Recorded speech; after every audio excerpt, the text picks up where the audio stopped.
The latest new breaking details live only on WFTV tonight. This is Channel 9 Eyewitness News at 10. Coverage you can count on. Tonight on Eyewitness News, investigators identify the gunmen behind a racially motivated triple murder in Jacksonville. They say this man killed 3 innocent people before turning the gun on himself. I am very, very angry right now. We can't even walk on the sidewalks. We're not safe in any store. Coming up, disturbing new details about the suspect's whereabouts leading up to the shooting, plus his racist ideology sparking a federal hate crimes investigation. But first, Tropical Storm Adalia is only expected to strengthen as it sets its sights on the Gulf. We're updating the system's projected path as well as ways to prepare in the event our area is impacted.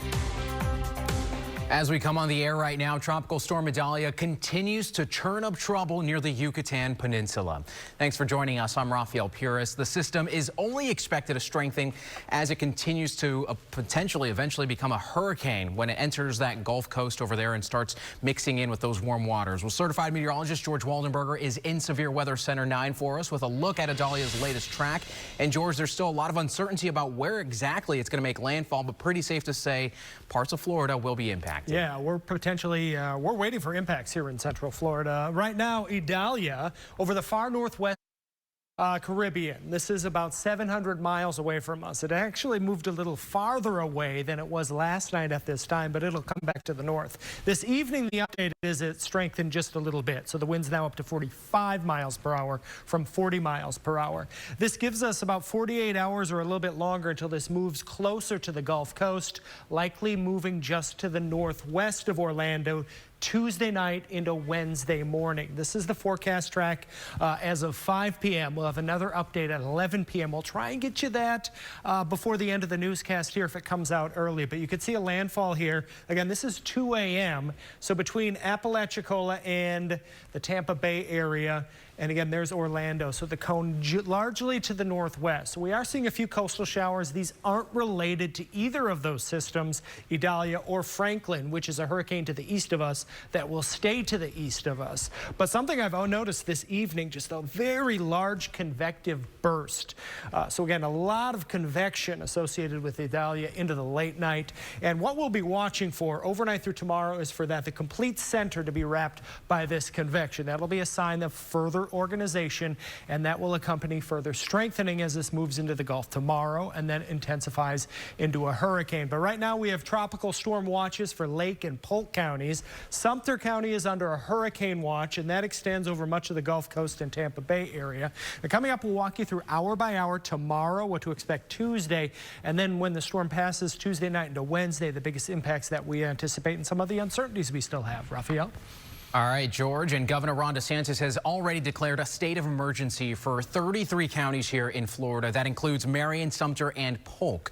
The governor gave an update on the critical resources that order has now activated across the state today. Chantel Navarro joins me live in studio tonight with those details, as well as ways locals are preparing, Chantel. Yeah, the state is asking everyone to take this seriously. Governor DeSantis activated the EOC today, urging local utility services to accept help from crews from outsource when they're brought in by the state if the situation calls for it. All while people here in Central Florida get ready in their own ways. DeSantis did also raise concerns specifically about the Tallahassee area, which suffered massive outages for about 2 weeks in fall 2016. If you remember, that's when Hurricane Hermine made landfall near St. Mark's Wildlife Refuge. Live in studio, Chantel Navarro, Channel 9 Eyewitness News. Chantel, thank you. And right now, Florida residents can save on supplies needed to keep their families safe this hurricane season. The state's second disaster preparedness sales tax holiday of the year started yesterday. It includes items like batteries and flashlights. You can also buy some generators and pet food tax-free. The sales tax holiday runs through September 8th. And the city of Oviedo is opening up a sandbag location tomorrow at the Public Works facility, on Evans Street. City staff will be there to help residents use a new sandbag filling machine starting at 7 a.m. We posted a complete list of other local sandbag locations and hours of operation on our website, WFTV.com. And of course, you can count on Channel 9 for continued updates on Tropical Storm Adalia as it potentially impacts our regions here in the Central Florida area. Of course, we'll be keeping you informed on air air, online, and on our free WFTV weather app. It's available to download now in the Apple App Store and on Google Play. And tonight, we're working to learn more about this scene in downtown Orlando. Police responded to reports of a stolen vehicle just after 7:30 near the Publix at the Paramount on Lake Eola. We've reached out to see if anyone was taken into custody. Of course, we will let you know as soon as we learn more. Meantime, the Polk County Sheriff's Office says a custody dispute led to a double murder-suicide in the Waverly area of Lake Wales. According to investigators, this woman, Brandy Hutchins, had a court order to give her 10-year-old son to his father on Friday. When that court order was not followed, deputies were forced to search for her. The sheriff said they found Hutchins, her son, and her 19-year-old daughter dead inside their home today. Investigators say Hutchins killed both of her children before killing herself. We're told she had no criminal history. And we are learning new details tonight about a deadly shooting at a Dollar General store in Jacksonville. Investigators released a short clip of surveillance video leading up to that crime. They say this man, Ryan Palmeter, opened fire in the store yesterday, killing 3 people. And they say it was all motivated by hate. According to a notice by a nearby historically black college, Palmeter tried to enter the campus there first, but was turned away. Earlier today, Governor Ron DeSantis joined Jacksonville leaders at a vigil to mourn the 3 lives lost. The sheriff shared more details about those victims today. Their ages range from 19 to 52. Here's ABC's Alex Perche with the latest.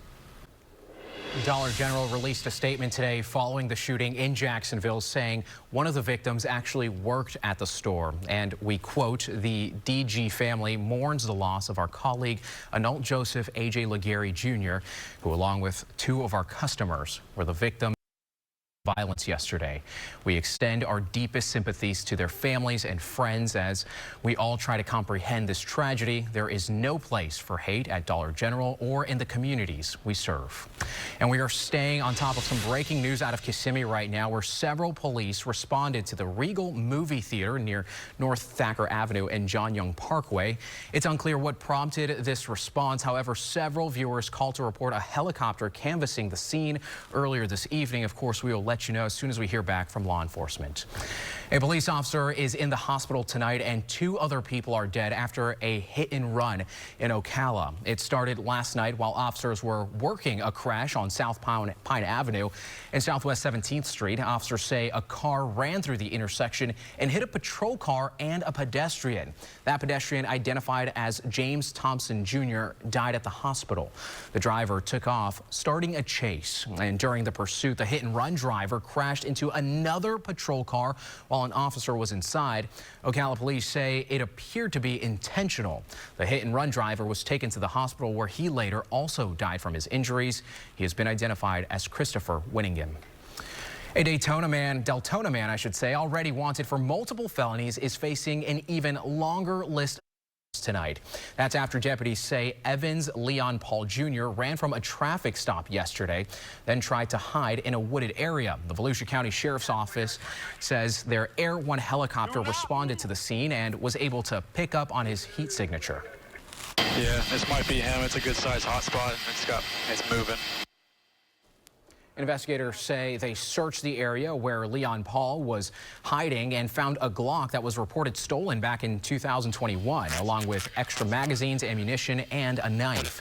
In addition to the weapons, deputies say they also found marijuana and THC wax. Leon Paul was given a $26,000 bond for the drugs, gun, and fleeing deputies, but is being held without bond for his other warrants. And still ahead, NASA's SpaceX Crew 7 arrived to the International Space Station. We'll tell you what happens now that their 6-month mission begins. Okay, so impacts from Tropical Storm Adalia are looking more and more likely. Right now, it's still a tropical storm, but next we'll take you day by day what to expect as it first moves over the Gulf tomorrow, then strengthens into a hurricane by Tuesday, then moves over Florida Tuesday night into Wednesday. Sky Witness 9 on Channel 9 Eyewitness News, bringing you closer to the scene during live breaking news. Sponsored by attorney Dan Newland. After a 30-hour journey, NASA's SpaceX Crew 7 has officially arrived at the International Space Station. Here's a look at the Dragon spacecraft docking at 9:16 this morning. The crew took off from the Kennedy Space Center just before 3:30 a.m. yesterday.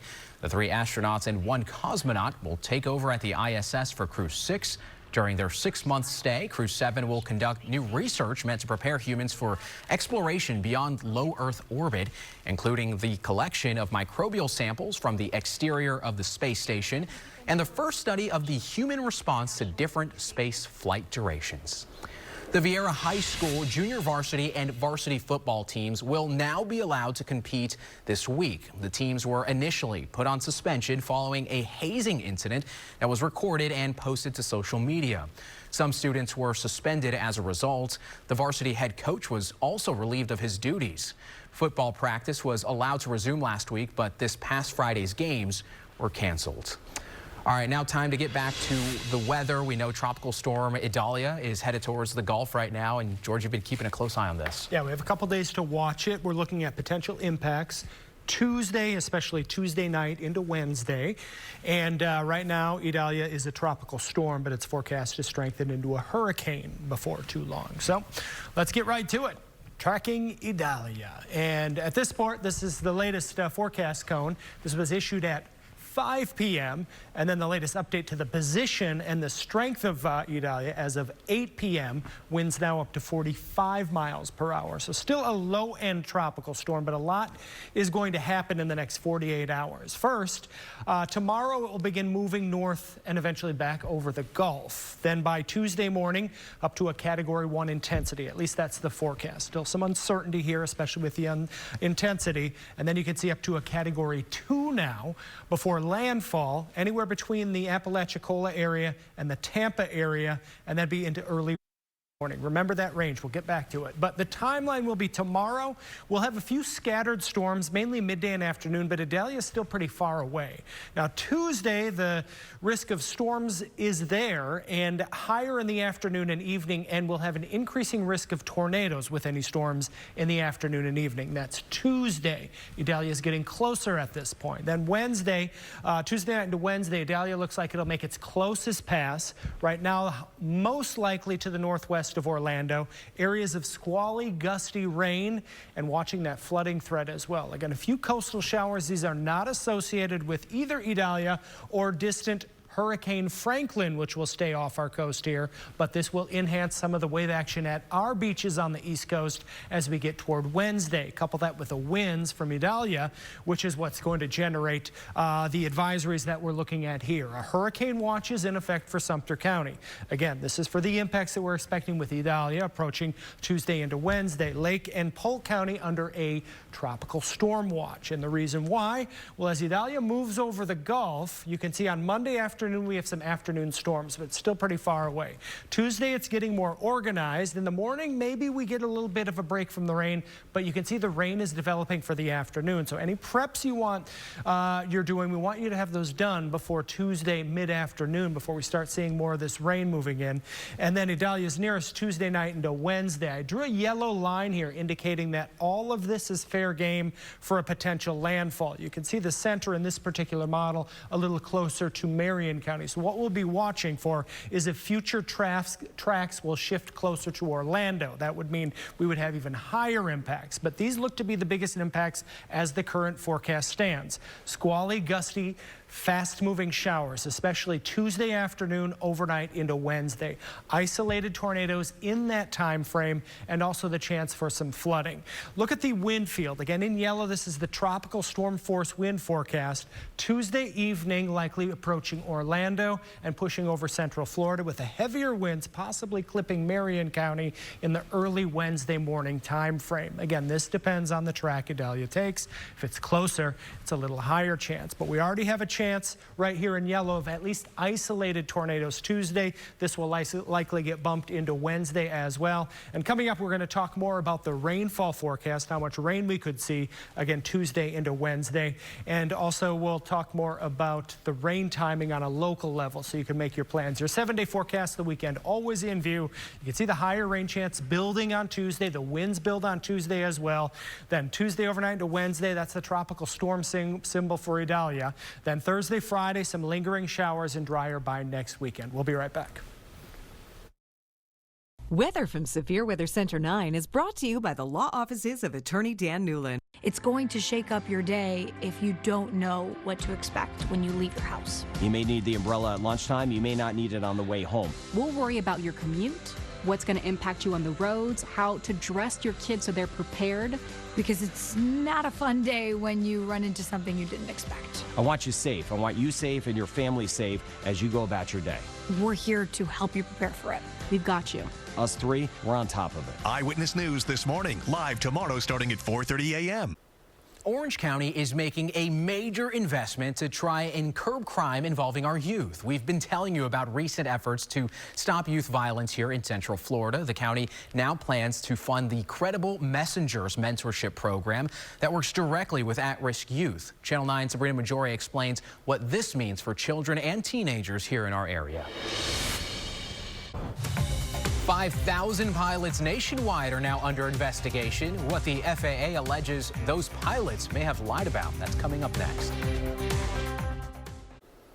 Now to a developing headline tonight. 5,000 pilots under investigation accused of hiding health issues. These pilots are also military veterans who failed to reveal that they were receiving disability benefits for conditions that could keep them out of the cockpit. The FAA has already ordered 60 pilots to stop flying. Here's ABC's Zorin Shah. Orlando police say more victims have now come forward since they arrested a man accused of raping 2 women at an apartment complex. Vincent Lang Jr. was arrested earlier this month.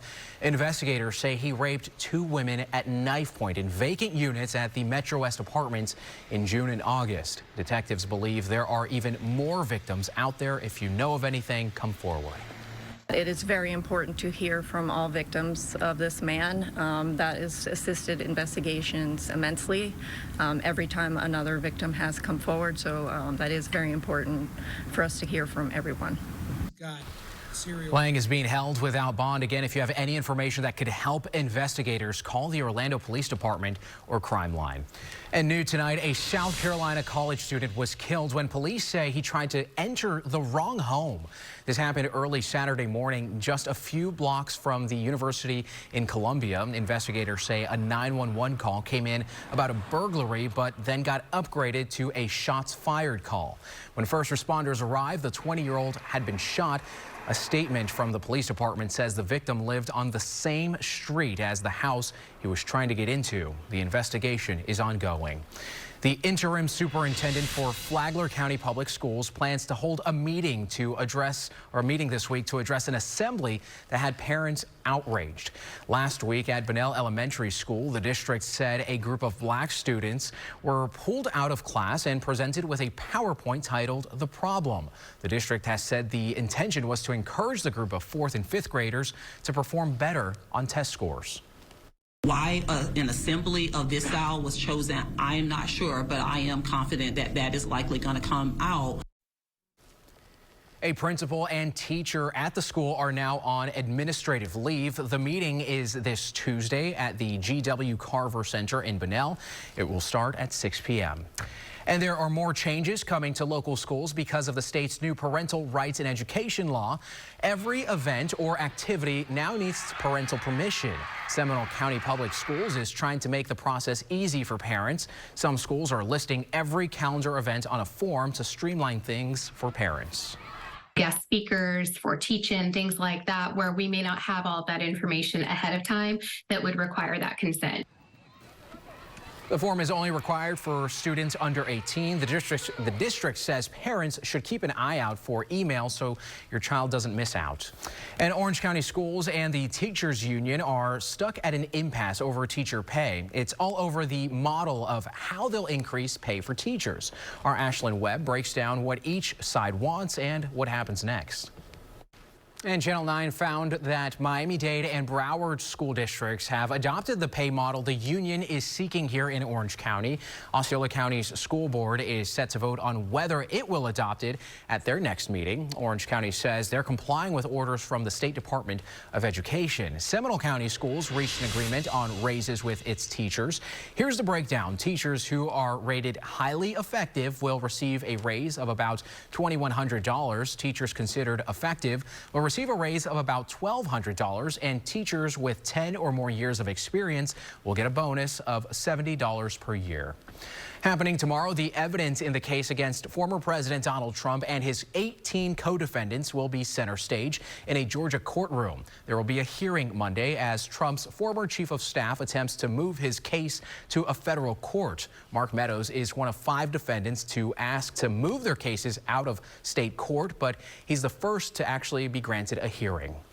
And hundreds of new air traffic controllers have been hired nationwide. The FAA has hired 1,500 new controllers this year and hopes to hire 1,800 more next year. This is meant to help meet the staffing shortage at airport control towers. According to the union representing air traffic controllers, staffing is still at a near 30-year low. With retirements and attrition, frankly, it's going to take many years to get to the optimal level of staffing that I would like to see. We're definitely making progress. More people are applying for the jobs, too. The agency says more than 12,000 people applied for controller jobs earlier this year. And right now, Adalia is still heading towards the Gulf Coast of Florida right now. And George, we know we're expected to get another update on it pretty soon. Yeah, 11 p.m. update will be coming out shortly. But a couple other things I wanted to talk about in the meantime. So let's get right to it. Again, tracking Adalia. Right now, a tropical storm. Now this evening, this is a 6-hour loop. You can really see that burst of convection near the center of the system that kind of exemplifies further organization. The wind speed up to 45 miles per hour now. There's Cancun, Cozumel, Tulum is right here. Western Cuba, all under tropical storm warnings as the system will eventually push to the north tomorrow, becoming a hurricane by Tuesday morning, and then Category 2 forecast by Tuesday night into Wednesday morning. Landfall between the Big Bend area, Apalachicola, all the way down to Tampa Bay area possible. Again, this is all fair game real estate for the center of the storm, and the impacts go outside of the cone very often and do. So because of that, we already have hurricane watches for Sumter County over toward Tampa Bay. Lake and Polk counties are under tropical storm watches. We'll see at 11 o'clock if we get an extension into Marion County. There's a storm surge watch for the Gulf Coast. So this includes this stretch here west of Dunellen here near Cedar Key, where we could see peak storm surge 7 to 11 feet during high tide. So what about our East Coast beaches? This is what's actually very interesting with the setup, because we have Adalia, which will generate a wind field at our beaches for Brevard, Volusia, and Flagler counties, but the wave energy from Franklin, another hurricane, will also reach our beaches. So as we head toward Tuesday, Wednesday, coastal areas here have to watch for increased rip currents, increased beach erosion potential during high tide cycles, maybe some coastal flooding, and of course the waves will build at the beaches as well. Will be quite messy there. All right, as far as heavy rain, that'll be one of our biggest threats. You can see a swath of heavy rain near the track Adalia takes and along the coast. That's where we could see maybe 6 to 10 inches of rain. At this point, that's looking to be a little bit to the west and northwest, but if we see track shifts, that could move closer. Obviously, we'll be watching our flooding threat Tuesday night into Wednesday. Kissimmee, hour by hour, doing any preps? The morning looks pretty quiet. The afternoon, some passing thunderstorms, but again, Adalia is still pretty far away tomorrow, so a few scattered afternoon storms, maybe a little breezy, but it'll kind of feel like a normal summertime day. Then on Tuesday, you can see that's when we start to see the bulk of the energy. I know there was a lot there, but Tuesday night, overnight into Wednesday when Adalia makes the closest pass. So how much rain locally? We are looking at the potential for maybe up to 5 or 6 inches in some spots, with some of the heaviest rains focusing in our western and northwestern zones here. But we're going to watch everybody for the wind threat, the flooding rain threat, and the threat for tornadoes, especially Tuesday afternoon, overnight into Wednesday when I have the tropical storm symbol. Even though Idalia is forecast to be a hurricane, I think most of the area sees tropical storm impacts based on today's forecast. Your 7-day forecast the weekend always in view. Again, watching those impacts Tuesday into Wednesday. Thursday and Friday, some lingering showers, and then some drier weather into next weekend. We'll be right back. The Central Florida Tourism Oversight District is celebrating its first budget since the DeSantis-backed board took over Reedy Creek and the huge tax cut it includes. But after months of promising to beef up the fire department, documents show that budget falls short of some key promises the board members made. Nick Papantonis explains what's missing. There's a new proposal from the U.S. Department of Transportation to make sure everyone riding in a car or truck is buckled up. It would require automakers to add seatbelt warning systems for the front and back seat passengers. That includes both visual and audio notifications. For example, it would require alerts if backseat passengers aren't wearing a seatbelt while the car is moving. Highway safety advocates believe this will make a major difference. All right, and the Department of Transportation says automakers would have the flexibility to adjust things like the frequency and volume of the signals. And lawmakers on both sides of the aisle warn a popular website could be tracking kids and teens without parents knowing about it. They're calling for federal regulators to see what's happening with kids and social media. Our Blair Miller has more on the call for action. All right, so straight ahead in sports, we are gearing up for next Sunday's showdown between LSU and Florida State. Both programs begin the season with a top 10 ranking and a goal of a national championship.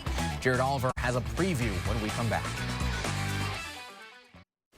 We are just 1 week away from a massive top 10 showdown at Camping World Stadium. Number 8 Florida State is set to battle 5th-ranked LSU Sunday night in a game you can watch right here on Channel 9. What a season for the dynamic Norwegian Victor Hovland, Raphael. What a week indeed. All right, thank you, Jared, and thanks for joining us tonight. For more news and weather, make the switch to Channel 9 for Eyewitness News at 11. We'll see you later.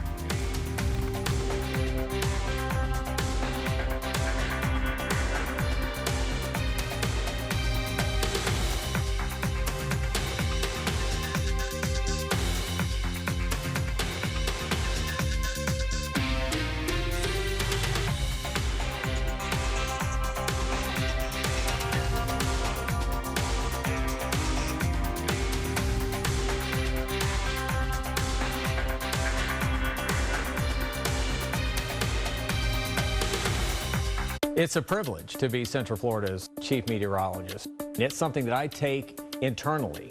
I've spent the last half of my life doing this every day in Central Florida.